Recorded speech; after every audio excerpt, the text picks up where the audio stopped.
नमस्कार दोस्तों, दो मोटे भारी भरकम पहलवान एक दूसरे को एक सर्कल से बाहर धकेलने की कोशिश करते रहते हैं। सुमो पहलवानों के बारे में कुल मिलाकर ज्यादातर लोग इतना ही जानते हैं। आपको अंदाजा भी नहीं है कि इस तरह मार्शल आर्ट्स वास्तव में कितना कठिन और अद्भुत होता है। सुमो विचित्र परंपराओं और अजीब नियमों के लिए सारी दुनिया में प्रसिद्ध है। यही कारण है कि आज हम आपके लिए लेकर आए हैं इनसे जुड़ी दिलचस्प बातें। तो फिर चलिए शुरू करते हैं।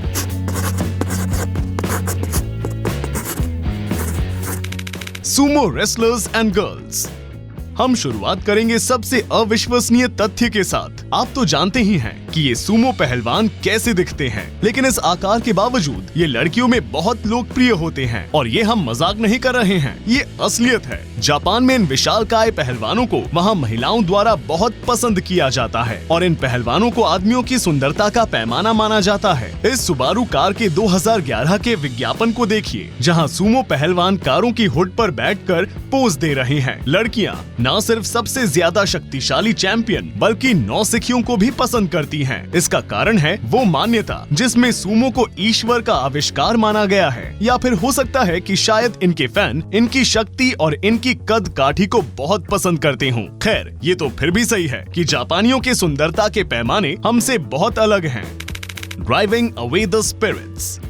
आपको शायद मालूम हो कि मुकाबले से पहले एक अनोखा समारोह आयोजित किया जाता है, लेकिन पता ये चला है कि ये आयोजन सिर्फ दर्शकों के मनोरंजन के लिए नहीं किया जाता। रिंग में प्रवेश करने की रस्म एक परेड के साथ शुरू होती है। रेफरी सभी पहलवानों के नाम और उनके जन्म स्थान के बारे में पढ़कर सुनाता है और फिर सब पहलवान अपनी बड़ी या छोटी रैंक के हिसाब से रिंग के चारों ओर लाइन लगाते हैं। इसके बाद शुरू होता है इस रस्म का सबसे मजेदार हिस्सा। जापानी शिंतोवादी हैं, जिसका अर्थ है कि वे अच्छी और बुरी आत्माओं के अस्तित्व पर विश्वास करते हैं। अब सवाल है कि बुरी आत्माओं को रिंग से बाहर कौन निकालेगा? ये काम तो चैंपियन को ही करना पड़ेगा। योकोजुना के साथ रिकीशी प्रकट होते हैं, एक तलवार रखे हुए और एक झाड़ू लगाते हुए सबसे सामने चलता है। फिर चैंपियन कुछ खास एक्शन करता है आत्माओं को भगाने के लिए। वैसे आपको बता दें कि योकोजुना ने जो बेल्ट पहनी है उसका वजन 20 किलो है। अब आप खुद ही समझ सकते हैं कि ये सुमो कितने शक्तिशाली होते हैं।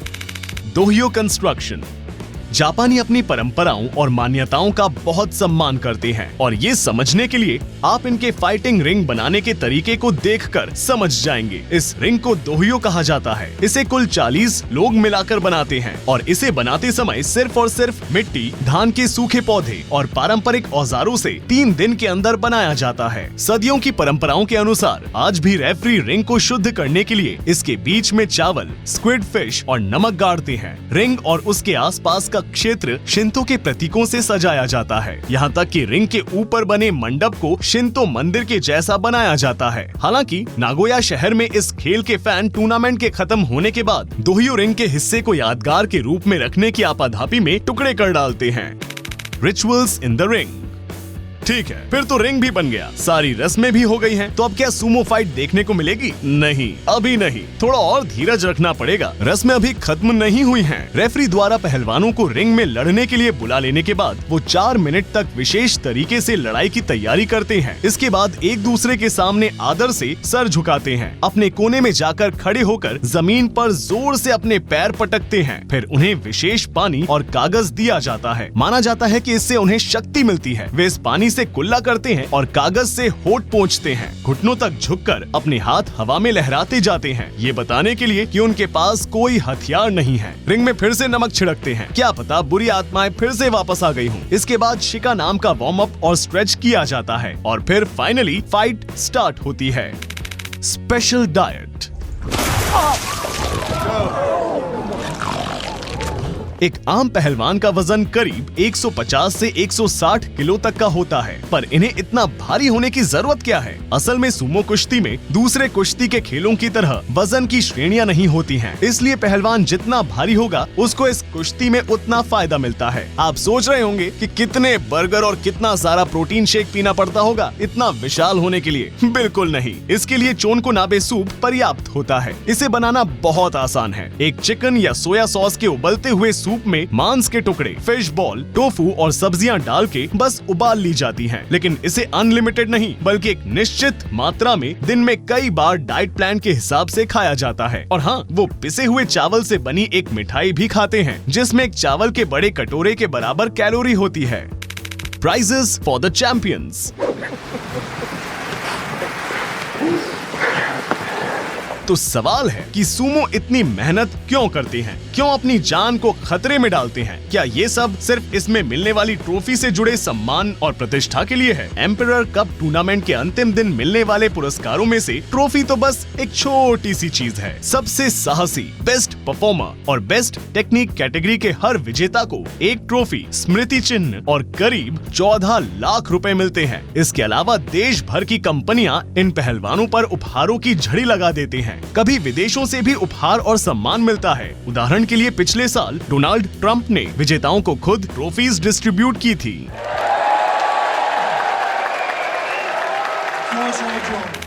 Ranking system.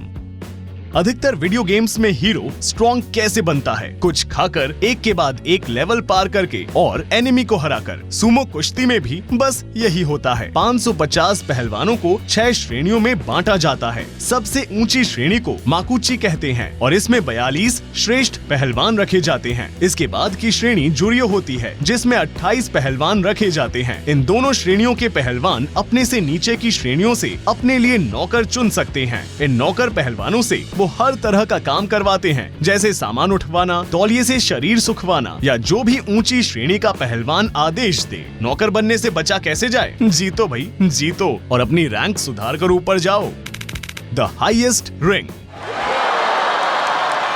सुमो में पदों का क्रम इतना सख्त होता है तो एक उच्च पद भी होगा, है ना? जी हाँ, एक पहलवान के लिए सबसे ऊंचा पद होता है योकोजुना, मतलब सर्वश्रेष्ठ विजेता। इस शीर्षक तक पहुंचने के लिए पहलवान को सभी श्रेणियों से गुजरना होता है। साथ ही 2 बड़े टूर्नामेंट लगातार जीतने पड़ते हैं। ये कितना मुश्किल होता है? 300 वर्षों से ज्यादा के इतिहास में अभी तक सिर्फ 72 पहलवान ही योकोजुना बन पाए हैं। एक योकोजुना को सुमो का साक्षात अवतार माना जाता है। उन्हें कभी उस पदवी से हटाया नहीं जाता और वे अपने परफॉर्मेंस के खराब होने पर आराम से रिटायर हो सकते हैं। Cylinder Rikishi.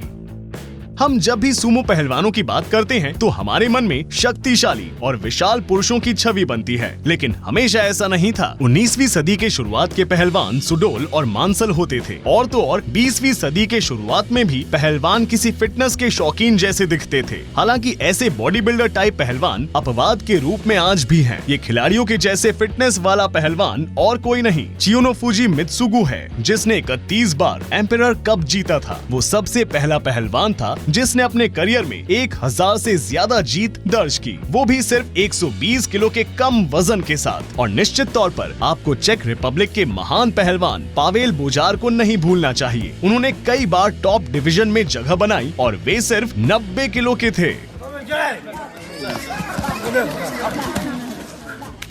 The heaviest Sumo wrestlers. अब समय है इन दिग्गजों में सबसे बड़े दिग्गजों को देखने का। आपको क्या लगता है इस आदमी का वजन कितना होगा? कोनिशिकी को सुमो के इतिहास का सबसे भारी पहलवान माना जाता है। उन्हें अपनी सरल और प्रभावी तकनीक के लिए भी जाना जाता है। वो डम ट्रक और मीट बॉम्ब के निकनेम से फेमस थे। विभिन्न सूत्रों के अनुसार उन्हें तब चोट लग गई जब उनके बैठने के बाद उनके 280 से 300 किलो के वजन से स्टूल टूट गया। इस चोट से करियर के खत्म होने के बाद वे बिजनेसमैन बन गए। फास्ट एंड फ्यूरियस 3 में उन्होंने एक छोटा सा किरदार भी निभाया है। कोनिशिकी की टक्कर का कोई और पहलवान था तो वो था यामा, जिसने सिर्फ 22 साल की उम्र में 230 किलो तक वजन बढ़ा लिया था। यामा सुमो इतिहास में इतने ज्यादा वजन के साथ कुश्ती शुरू करने वाला सबसे कम उम्र का पहलवान है। अपने शिखर पर उसका वजन 270 किलो तक पहुंच गया था। इसके अलावा जापान में सबसे ज्यादा वजन के पैदा होने वाले बच्चे का रिकॉर्ड भी यामा के नाम है। Special clothes. यदि आप कभी जापान की यात्रा करें तो आप सुमो पहलवान को दो खास विशेषताओं से पहचान सकते हैं। पहली विशेषता निश्चित ही उनका साइज है और दूसरी विशेषता है उनके पारंपरिक परिधान। हाँ जी, सुमो पहलवानों को निजी जीवन में भी अपनी रैंक के हिसाब से कपड़े पहनने के नियमों का कड़ाई से पालन करना पड़ता है। क्या आपको लकड़ी के जूते के खटपट की आवाज आ रही है? तो इसका मतलब है कि कोई नीचे की रैंक का पहलवान या कोई नया पहलवान आसपास है। पर सबसे कड़े नियम कपड़ों को लेकर ही होते हैं। आप माने या ना माने, लेकिन सर्दियों के मौसम में भी निचली रैंक के पहलवानों को कोट या जैकेट पहनने की परमिशन नहीं होती। उन्हें सिर्फ एक पतले से किमोनो को पहनने की इजाजत है। Traditional hair style. आज हमने कितने सारे पहलवानों को देखा। आपने नोटिस किया होगा कि सभी का बालों को बांधने का स्टाइल एक जैसा था। क्या ये कोई सामाजिक पहचान की तरह है? डिजाइन के मामले में ये हेयर स्टाइल आधुनिक हेयर स्टाइल को भी पीछे छोड़ सकती है। जापान में इस तरह की हेयर स्टाइल करने के लिए सिर्फ 55 लोगों को ही लाइसेंस मिला हुआ है। इन पहलवानों के बालों को हाथों से बनी 4 कंघों से संवारा जाता है। इन्हें एक विशेष लकड़ी, सुगंधित मोम और कागज से बनी रस्सियों से सुंदर बना दिया जाता है। इस हेयर स्टाइल का मगर फैशन से कोई लेना देना नहीं है। 8वीं सदी में भी सुमो पहलवान इसी तरह से बाल बनाते थे और उनको सम्मान देने के लिए इसे परंपरा की तरह निभाया जा रहा है। इसके अलावा इस हेयर स्टाइल का एक फायदा ये है कि सर के बल गिरने पर ये हेलमेट की तरह रक्षा करता है। गाइस, एक सेकंड रुकिए। किस किस को सबसे आश्चर्यजनक और असली स्टोरीज की वीडियोस देखनी है? ये हर चीज के बारे में है। प्यार और धोखा, गम और खुशी, सफलता और असफलता।